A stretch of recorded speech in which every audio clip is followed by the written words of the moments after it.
जानते हैं कि श्रावण माह में शिव पुराण सुनने का फल बहुत ही अधिक मिलता है। जहां हम आप सब जानते हैं कि श्रावण महीने में वैसे भी शिव की भक्ति की जाती है, जहां लोग शिव जी को मनाने के लिए पूरे जोर से लगे रहते हैं। जहां 12 जुलाई 2024 से सतना शहर के 4 तीर्थ स्थानों में आचार्य आनंद प्रकाश गौतम के द्वारा शिव पुराण की कथा सुनाई जा रही है। जहां 12 जुलाई से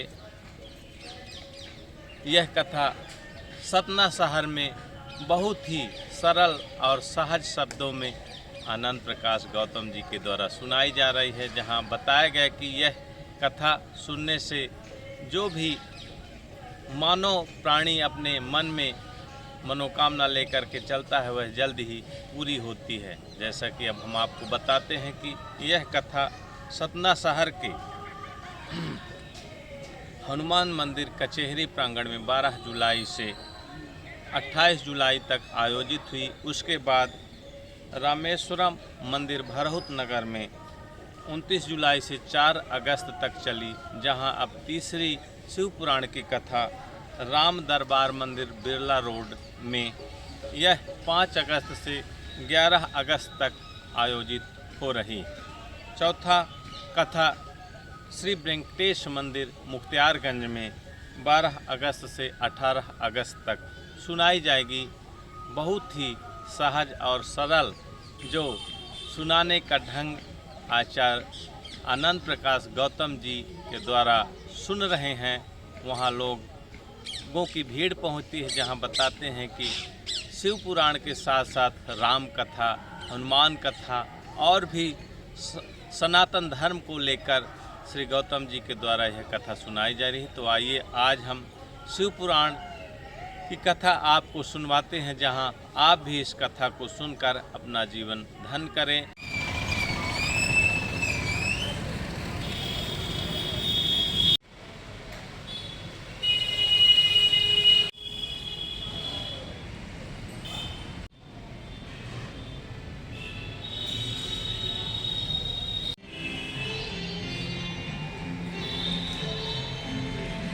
विश्राम दिवस में आप वायवीय संहिता की कथा सुनेंगे।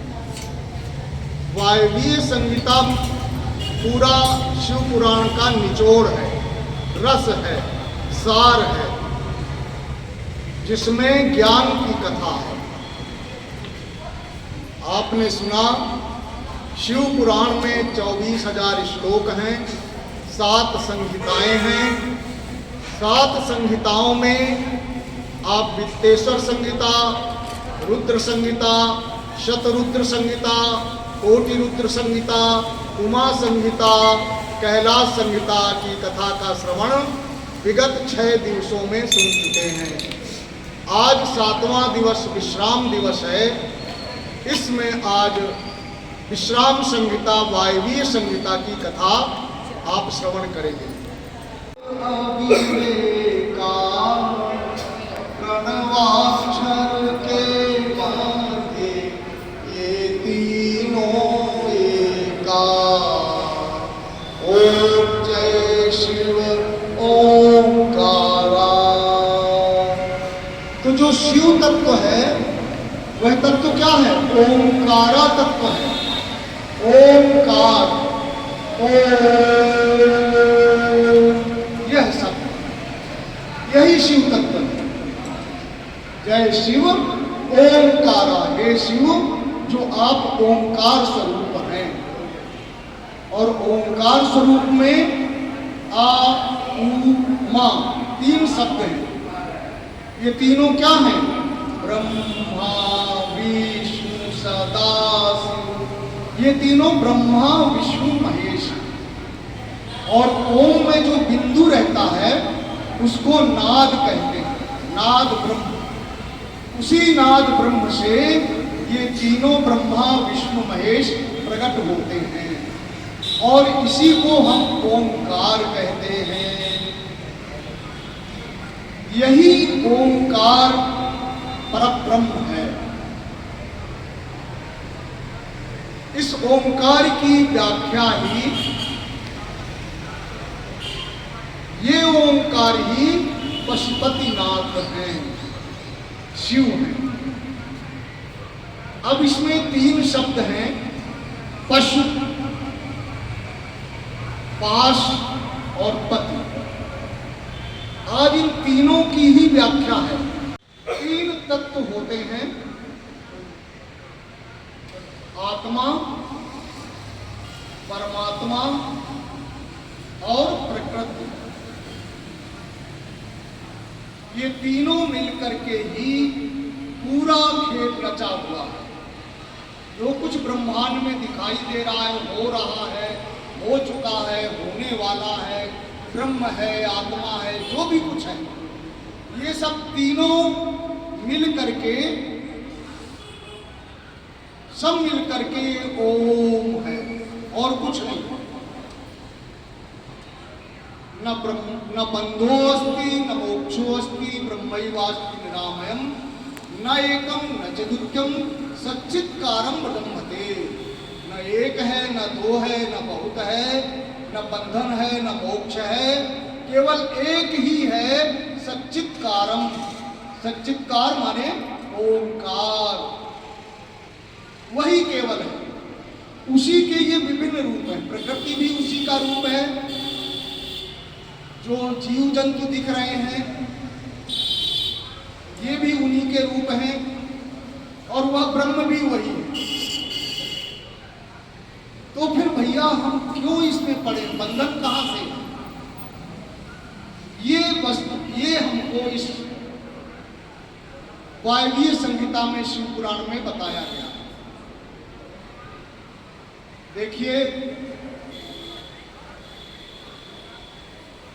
जीव और परमात्मा ये दोनों एक हैं। जीव और परमात्मा, ईश्वर परमात्मा है, संपूर्ण है, उसी का अंश है जीव, जिसको हम आत्मा रूप में, जब वो बंधन रूप में रहता है तो उसको जीवात्मा कहते हैं। जब वो बंधन से मुक्त हो जाता है, पाश कट जाता है, तो वह आत्मा परमात्मा के रूप में होता है। रामचरितमानस में कहा है, ईश्वर अंश जीव अविनाशी चेतन अमल सहज सुख राशि। ईश्वर का अंश है जीव। जिस तरह से ईश्वर अविनाशी है, मरता नहीं है, उसका विनाश नहीं होता, उसी तरह से जीव का भी विनाश नहीं होता। यह चेतन भी है, हमेशा चैतन्य रहता है, जड़ नहीं बनता। अमल, इसमें कोई मल नहीं है, कोई विकार नहीं है। चेतन अमल सदा सुख राशि, हमेशा सहज अपने ही सुख में मग्न रहता है। तो भैया ये बंधन में क्यों पड़ा?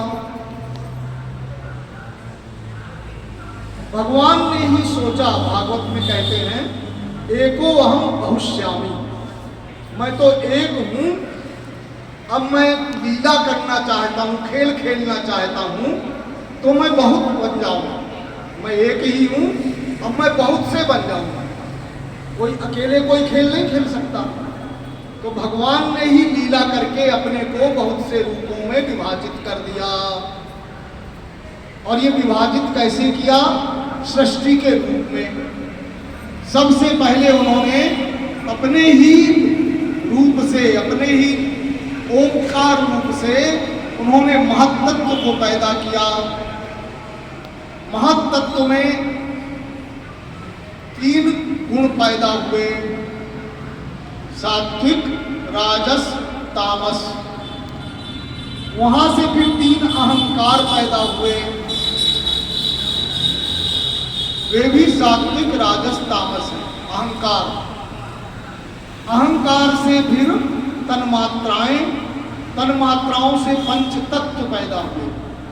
पंच तत्व जो होते हैं, ये सब भगवान की ही, ब्रह्मा जी ने जो 12,000 वर्ष तप किया, वो जो ज्ञान दिया भगवान ने, उसी ज्ञान को प्राप्त करके उन्होंने ही सृष्टि, इसी तरह से भगवान के द्वारा ही दी गई ज्ञान से सृष्टि रची।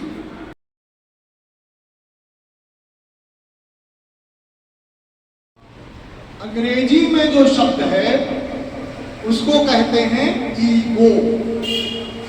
क्या स्पेलिंग है माता इसकी? IGO, आई गो। यही हुआ ना, अगर विच्छेद करके इसको बोले आई गो, ईगो। जब आपके अंदर ईगो आता है, अहंकार आता है, तो भगवान कहते हैं आई गो, तुम अपने अहंकार को संभाले रखो। जहां अहंकार इतना ज्यादा रहेगा वहां भगवान उतने ही कम, यानी धीरे धीरे खिसक जाते हैं। तो आप याद रखिए, ये अंग्रेजी के भी जो शब्द है ना, कहां से आए हैं? हमारे देव भाषा से ही, संस्कृत से, हिंदी से ही आए हैं। तो आपके अंदर ईगो आया, अहंकार आया, भगवान ने कहा आई गो, मैं चला। इसी ईगो के देवता भगवान शंकर हैं।